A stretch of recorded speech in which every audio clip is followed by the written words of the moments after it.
the 11th chapter. Hebrews, the 11th chapter.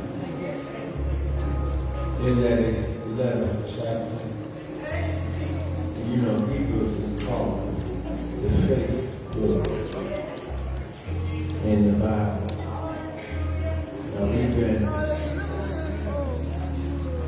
we've been talking about power, and the Lord bless us to preach on power. Not your power, but His power.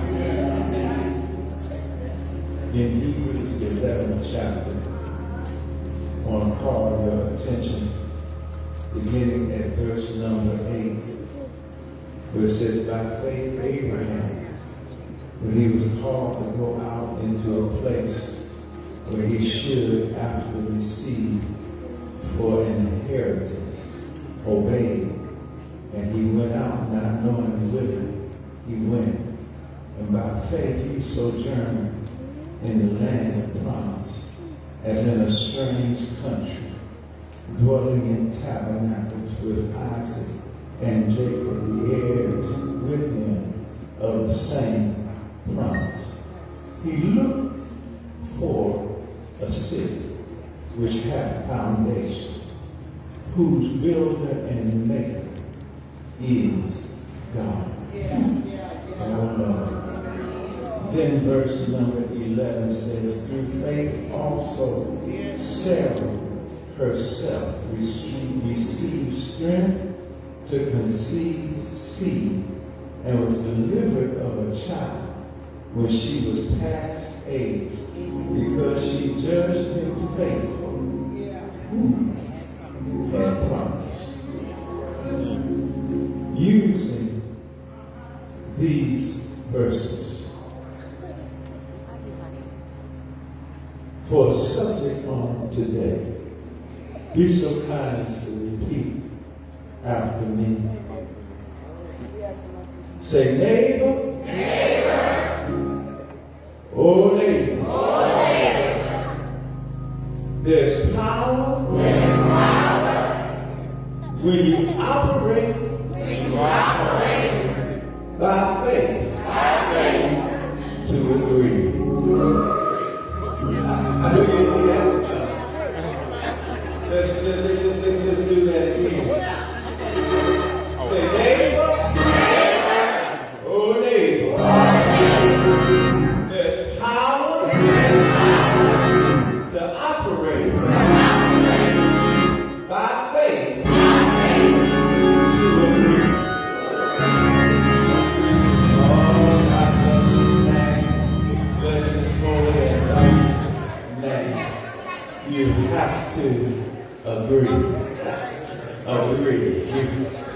Your faith means nothing if we can't agree. There's no power if we can't all operate in agreement by faith. Good God from my. The old folks used to say, I done died one time. I ain't gonna die no more.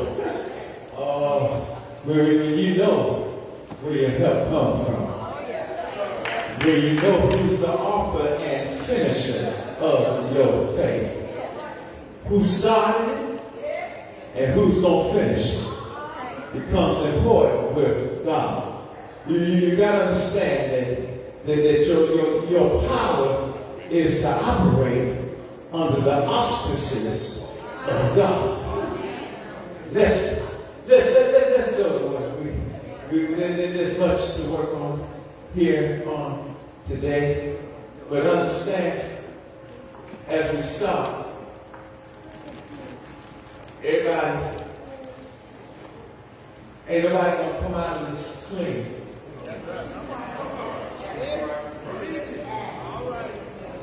Let's start with the premise that we all gonna have dirty hands by the time we get through. Here he talks about faith. Faith is defined in verse number 1. Now faith is the substance of things hoped for. The evidence. The evidence of things not seen. That's faith. You step out on what you can't see. And trust God that it's there. When you're operating in faith, you're not going to have all the answers. Come on now. But you serve a God who will show up and show out in your situation. You have not come as far as you have to not depend on God to take you the rest of the way. Here this 8th verse. This is after he dealt with the faith of Abraham. After he talked about, I'm going to deal with Abraham and Abraham in this situation. But you got to understand that there were others before Abraham. There was Enoch. There was Noah. And they operated in faith. In other words, everybody has their work, their assignment to do. We're better when everybody works together. We were better when you operate in your giftings and I operate in my giftings, and God gets the glory. But we're better that way. But if you don't do yours, God will still get it done. Your blessing is tied up in how you use your giftings. But your blessing cannot hinder the blessing that God has for others. Oh, good God. From time. In other words, what God has for you, it is for you. Can't no demon in hell keep you from it. Can't no saint that is operating outside of his giftings keep you from it. It's yours if you want it. All you got to do is believe it by faith and walk in your gift. Now, he moves in the 8th verse to deal with Abraham. And Abraham was married to Sarah. And they are the first power couple in the Bible. The first power couple in the Bible. God told them how he was going to bless them. And they had a 3-person couple. But let me tell you how they messed up. And I hope you can hear yourself in the problem. They messed up because Abraham, in the 17th chapter of Genesis, was visited by what looked like a couple of men. But it turned out those men were telling him about the blessing he was about to receive. He was about 100. His wife was about 90. And he was telling them that you're going to have a child. In the 17th chapter, Abraham laughed. Then, in the 18th chapter, Sarah laughed over the promise. But there was a 3-person couple. God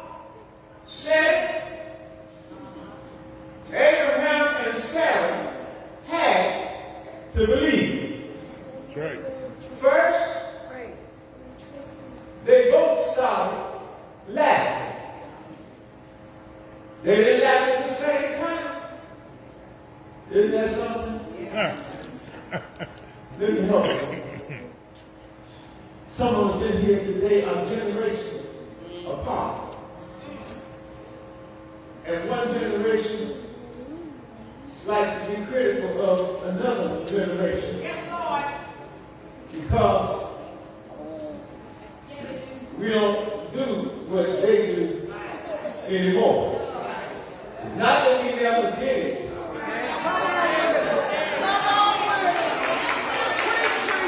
It's not that we never been out there. It is not like we ain't never dropped it like it was hot. It's not like we ain't never had the meeting going on. And, oh yeah, we did it. We were good. But now that it don't look good no more.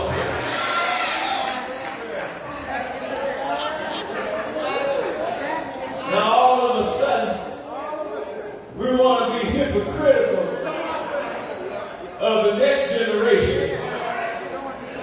And some of them have taken it a step further. But that didn't justify what we did when we were doing what we did. But now we want to all of a sudden be all of that. The devil is a lie. Thank God, thank God, thank God, thank God. I thank God he brought me out. Come on now. Thank God he turned it around. Thank God he changed my mind, my attitude, my altitude. I thank God for all of that. Maybe I may not be able to do it, but I remember when I could. Bless his name, bless his holy and righteous name. So now Abraham had laughed before the two men. And now that God is talking, his wife is laughing outside. And the Bible says that she actually laughed within herself. And now God wants to know why is she laughing. They both laugh, then they both lie. That's right. Don't do it. Don't do it. Don't you act up. You ain't never lied. You ain't never twisted some stories up. You know, you can be telling the truth, and you put any part of a lie in the story that makes the whole story a lie. Can I be 100 with you?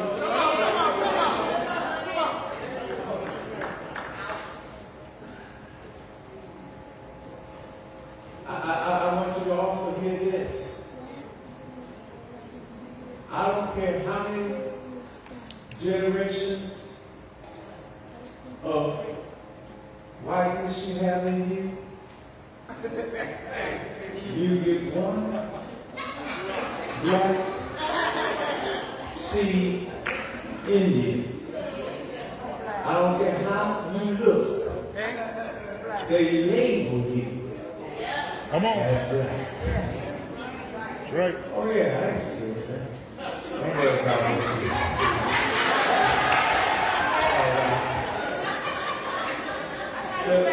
The truth is the truth. I don't care who tell it.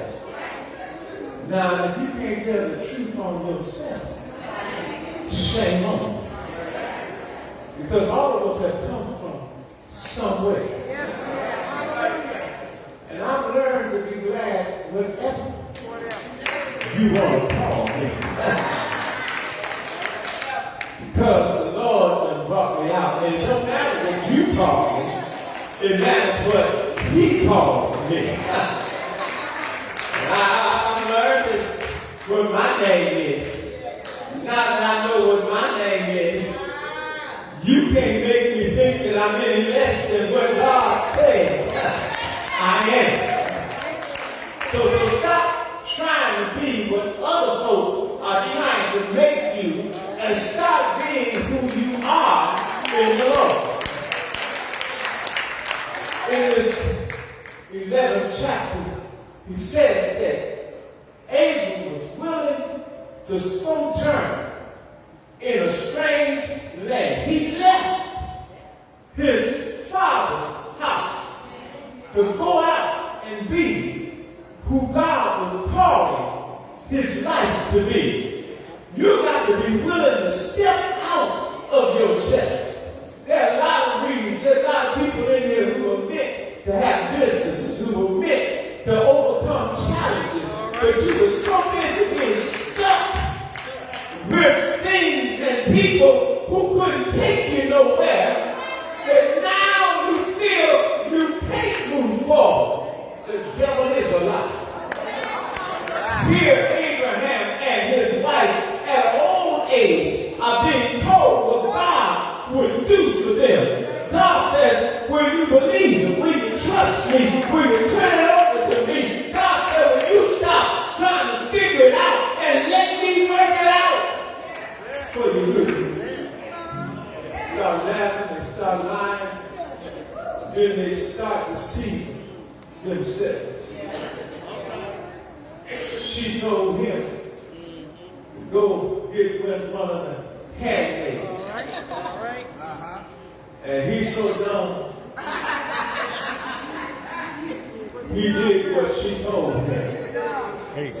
And him doing it and having the ability to say she told him did not excuse him of what he did.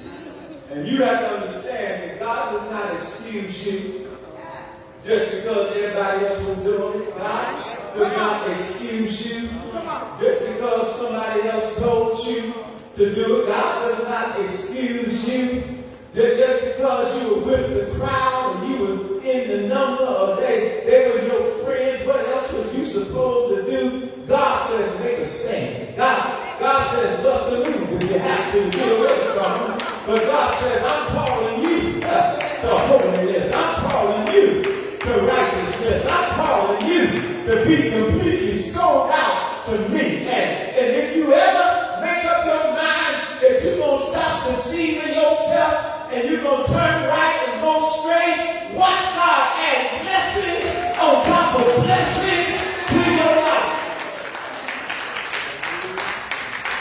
Thank God, learn how to be happy all by myself. I learned how to be happy in a crowd. I learned how to be happy when I have. I learned how to be happy when I have nothing. I learned how to be happy in just knowing Jesus for myself. And you got to learn how to get happy for yourself. You can't make it off of mama and daddy and grandmama's religion. Where's your religion? Here he is, talking about how they sojourn in a land of promise. And they're in the land of promise, and stuff happened. Him and his nephew had to part ways. And the nephew was given a portion. Then later on, the nephew had to run, and Abram had to take it back. That man had to give him a portion of what he had left. You always have that story. Keep living. If your kids don't need it, your parents will. If your parents don't need it, your family will. If your family don't need it, your boo, your good family. It's gonna come, it's gonna go. Anybody want to sit here and act like they never lost nothing? Fool yourself. I know you're lying. I know that ain't the truth. Because everybody has been up and they have been down. But thank God he got a recovery program. Thank God he knows how to bless your life again and again and again. And I don't care what you lost, as long as you got Jesus, you got everything that you need. Goes on. Dealing with the family. They're looking for a city has foundations. See, in life, you got to learn how to rock steady. Roll is just a minute out. You know, you got to learn how to place your feet on a solid rock. I don't have to tell you that rock is Jesus. He's that rock of all ages. And he's the rock that will flip for me. But you got to learn how to rock steady. That means everything can't toss you. Everything can't run you. But when the winds come, you just rock steady. When the waves come and beat on your ship, you learn how to rock steady. And before you know it, other folk will be looking at you. And folk will be wondering, why are they affected? I saw them when they lost their parents. Why are they affected? I saw them when their children hurt their feelings. Why do they not seem to be affected when it looks like all of life's storms are raging in their life? Because you have learned how to rock steady. I may bend, but I'm not going to break. Because I know who holds my hand. I'm rocking steady. Talk about me, much as you please. The more you talk, I may go wrong. But Jesus, He's standing lifting me. I'm steady, baby.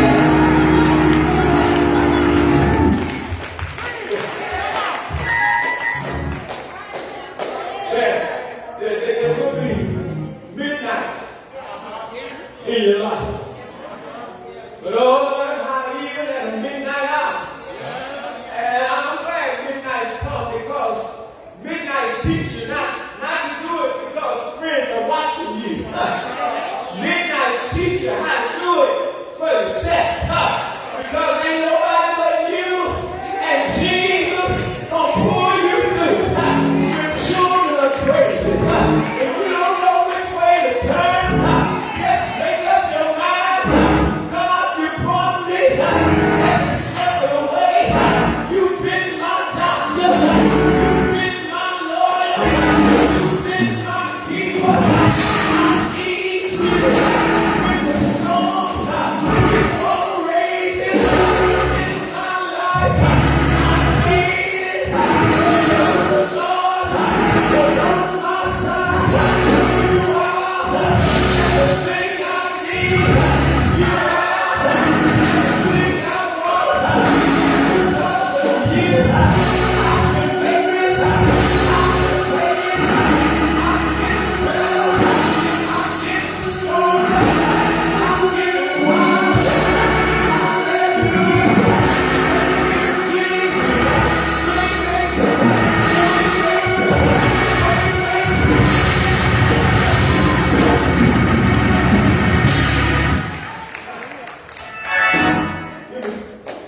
Let me tell you this. I'm gonna try to say that. But there was a covenant. And Abraham and Sarah were in agreement. They were in agreement to laugh. They were in agreement to laugh. They were in agreement to deceive, have a child. But then God, who was also